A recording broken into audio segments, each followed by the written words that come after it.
हाय, मैं हूं अनमोल गुप्ता और ये है मनी की बात। तो आज के एपिसोड में हम बात करेंगे डेट और इक्विटी के बारे में। डेट की स्पेलिंग होती है DEBT, इसमें बी साइलेंट होता है तो उसे डेट बोला जाता है। बट इससे इम्पॉर्टेंट बात ये समझना है कि डेट और इक्विटी होते क्या हैं। आपके लिए डेट और इक्विटी समझना इसलिए इम्पॉर्टेंट है क्योंकि जब भी आप किसी भी स्कीम में इन्वेस्ट करते हैं, या तो वो स्कीम डेट नेचर की होती है या फिर वो स्कीम इक्विटी नेचर की होती है या फिर हाइब्रिड भी हो सकती है। तो अगर आप डेट का नेचर समझ जाते हैं, डेट के अपसाइड और डाउनसाइड समझ जाते हैं, अगर आप इक्विटी का अपसाइड और डाउनसाइड समझ जाते हैं, तो आपके लिए कोई भी स्कीम को एनालाइज करना बहुत आसान होगा कि ये स्कीम आपकी रिक्वायरमेंट के हिसाब से सही है या नहीं है। तो बात करते हैं डेट की। डेट का मतलब उधार, कर्ज। डेट को देखने के दो बहुत ही सिंपल से एग्जांपल्स हैं। पहला, जब आप बैंक से पैसा उधार लेते हैं लोन के फॉर्म में। दूसरा, जो आप बैंक को पैसा उधार देते हैं फिक्स डिपॉजिट या फिर रिकरिंग डिपॉजिट के फॉर्म में, राइट। पहले एग्जांपल में जब आप बैंक से पैसा उधार लेते हैं लोन के फॉर्म में, तो आप बैंक को क्या बोलते हैं कि आज हम आपसे पैसा लेंगे और कल आपको वो पैसा इंटरेस्ट के साथ वापस कर देंगे, राइट। वहीं दूसरे केस में जब आप बैंक में पैसा इन्वेस्ट करते हैं, फिक्स डिपॉजिट या रिकरिंग डिपॉजिट आप खोलते हैं, तो आप बैंक को पैसा उधार दे रहे होते हैं। उसके बदले में बैंक आपको क्या प्रॉमिस करता है? बैंक आपको कल वो पैसा इंटरेस्ट के साथ वापस कर देगा। दोनों चीज़ें कॉमन है, बस बोरोवर और लेंडर अलग हो जाते हैं। दोनों केस में एक बोरोवर है, एक लेंडर है। जब आप बैंक से लोन ले रहे हैं तो बैंक आपका लेंडर है, आप बोरोवर है। जब आप बैंक में पैसा उधार दे रहे हैं, बैंक को पैसा उधार दे रहे हैं FD या RD करवा के, आप लेंडर है, बैंक बोरोवर है। दोनों ही केस में लेंडर को बोरोवर से एक इंटरेस्ट मिलता है अपना पैसा उधार देने के लिए, राइट। और ये इंटरेस्ट फिक्स होता है। जब आप बैंक से पैसा लोन लेते हैं तो बैंक आपसे कुछ 10-12% इंटरेस्ट रेट मांगेगा नॉर्मली, राइट। जब आप बैंक को पैसा उधार देते हैं, जब आप बैंक में फिक्स डिपॉजिट या रिकरिंग डिपॉजिट खोलते हैं, तो बैंक आपको 5-6% इंटरेस्ट प्रॉमिस करेगा, राइट। इसमें क्या होता है, मान लीजिए वो आपको बिज़नेस खोलना है, आपको बिज़नेस चलाना है। बिज़नेस चलाने के लिए आपको पैसा चाहिए, आपको इन्वेस्टमेंट चाहिए बिज़नेस के लिए। अब अगर आप बैंक के पास जाते हैं पैसा अपने बिज़नेस में इन्वेस्ट करने के लिए, मान लीजिए आप बैंक से 1 लाख रुपये लेते हैं अपने बिज़नेस में डालने के लिए। बैंक आपको बोलेगा कि ये ठीक है, आप ये 1 लाख रुपये लीजिए और कल को 1 साल बाद मुझे ये पैसा 10% इंटरेस्ट रेट के साथ वापस कर देना। अब अपना बिज़नेस आप चलाना चालू करते हैं। साल भर में आप उस 1 लाख का 2 लाख कर देते हैं। आपने 1 लाख का प्रॉफिट बना लिया साल भर में। बैंक आपसे फिर भी 1,10,000 रुपये ही वापस मांगेगा साल भर बाद। मान लीजिए आप वो 1 लाख रुपये अपने बिज़नेस में डालते हो और आपका लॉस हो जाता है 50,000 रुपये का।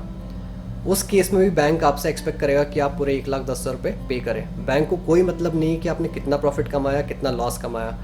All that bank is concerned about is कि बैंक को उसका इंटरेस्ट उसके प्रिंसिपल के साथ वापस मिल रहा है या नहीं मिल रहा है। सिमिलरली जब आप बैंक में FD या RD खोलते हैं, all that you are concerned about is कि आपको बैंक ने जितना भी इंटरेस्ट प्रॉमिस किया है वो मिल रहा है या नहीं मिल रहा है। आपको ये परवाह नहीं होती कि बैंक ने आपसे पैसा लिया, उस पैसे को कहाँ इन्वेस्ट किया। हो सकता है बैंक ने उस पैसे पे 25% रिटर्न बनाया हो, आप अपने फिर भी 5 या 6% जो भी इंटरेस्ट बैंक ने आपको प्रॉमिस किया है उसी से कंसर्न रहेंगे।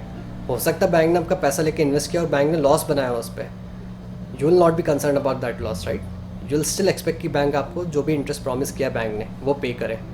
तो डेट में क्या होता है, जो भी लेंडर होता है, लेंडर की डाउन साइड कवर्ड रहती है। लेंडर को एक फिक्स इंटरेस्ट रेट प्रॉमिस किया जाता है।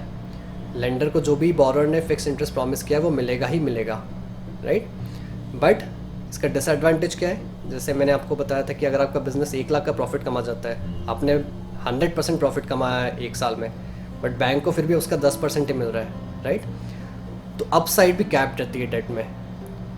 जो भी अगर बोरोवर उस पैसा को लेके बहुत ज़्यादा प्रॉफिट बना लेता है बट लेंडर को उस प्रॉफिट का शेयर नहीं मिलेगा, लेंडर को सिर्फ उसका फिक्स इंटरेस्ट ही मिलेगा। तो डाउन साइड कवर्ड होती है बट अप साइड भी कैप्ड रहती है डेट में। तो ये होता है डेट। अब बात करते हैं इक्विटी की। मान लीजिए आपको अपने बिज़नेस चलाने के लिए पैसा चाहिए बट आप बैंक के पास नहीं जाना चाहते, क्योंकि बैंक से अगर आपने पैसा लिया तो आपको लॉस होगा तो भी आपको बैंक को पूरा की पूरा पैसा वापस देना पड़ेगा, और आपका प्रॉफिट होगा तो फिर तो ठीक है, आपको बैंक को पैसा देने में कोई प्रॉब्लम नहीं है। बट बिज़नेस बहुत ज़्यादा रिस्की होते हैं। यू डोंट वांट कि अगर आपका लॉस हो जाए फिर भी आपको कहीं ना कहीं से पैसा जुगाड़ के बैंक को वापस देना पड़े। तो आप क्या करते हैं, किसी और इन्वेस्टर के पास जाते हैं, उस इन्वेस्टर को बोलते हैं कि आप मेरे बिज़नेस में हिस्सेदारी ले लीजिए, इक्विटी ले लीजिए, और अगर हमारे बिज़नेस में प्रॉफिट होगा तो हम वो प्रॉफिट का शेयर आपको देंगे, और अगर लॉस होगा तो वो लॉस भी आपका, राइट।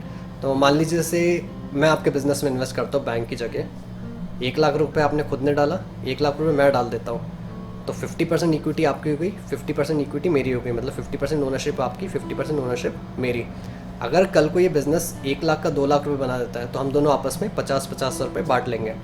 बट कल को अगर ये बिज़नेस 1 लाख का 50,000 कर देता है, लॉस हो जाता है 50,000 का, तो भी उस 50,000 को हम आधा आधा बांट लेंगे, मतलब 25,000 लॉस आपका होगा, 25,000 लॉस मेरा होगा। इसमें क्या हुआ, एज एन इन्वेस्टर मुझे अपसाइड का पूरा फ़ायदा मिल रहा है। अगर आपके बिज़नेस ने 100% प्रॉफिट कमाया है तो उस प्रॉफिट का शेयर पूरा 100% मेरे को ही मिल रहा है। बट डाउन साइड क्या है इस चीज़ की, कि लॉस भी मुझे बेयर करना पड़ेगा, राइट। अगर बिज़नेस लॉस में जाता है तो वो मेरी रिस्क है, मैं भी वो रिस्क ले रहा हूँ आपके साथ में। So that's why it's called is equity, fairness, दोनों के लिए एकदम फेयर डील है। बिज़नेस प्रॉफिट कमाएगा, दोनों बांटेंगे, बिज़नेस लॉस कमाएगा, दोनों बांटेंगे। तो ये होता है fundamental difference between debt and equity. Debt investments के अगर आप एग्जांपल्स देखना चाहेंगे तो fix deposit, recurring deposit, PPF जिसमें आप गवर्नमेंट को पैसा उधार देते हो, गवर्नमेंट आपको एक फिक्स इंटरेस्ट प्रॉमिस करती है, आपका पीएफ हो गया, आपके पोस्ट ऑफिस के डिपॉजिट हो गए, कंपनीज जब आपसे पैसा उधार लेती है, कंपनीज या दूसरी कंपनी से जब पैसा उधार लेती है उनको बोलते हैं बॉन्ड्स। उसमें दूसरी कंपनी या दूसरे बहुत सारे छोटे छोटे लेंडर्स कंपनीज को पैसा उधार देते हैं और कंपनीज उनको इंटरेस्ट प्रॉमिस करती है, उसको बॉन्ड्स बोलते हैं, कहीं कहीं उसको डिबेंचर भी बोलते हैं। तो ये सब होते हैं डेट इन्वेस्टमेंट के फॉर्म, जिसमें फिक्स इंटरेस्ट प्रॉमिस किया जाता है। और इक्विटी तो बहुत सिंपल है, आपको पता ही है, मतलब शेयर्स। जब भी आप शेयर मार्केट या किसी भी कंपनी का शेयर खरीदते हैं, आप उस कंपनी की हिस्सेदारी खरीद रहे होते हैं। वो कंपनी अगर प्रॉफिट कमाती है तो आपको प्रॉफिट मिलता है, वो कंपनी अगर लॉस बनाती है तो लॉस भी आपको बेयर करना पड़ता है। So I hope guys I made myself clear about debt and equity.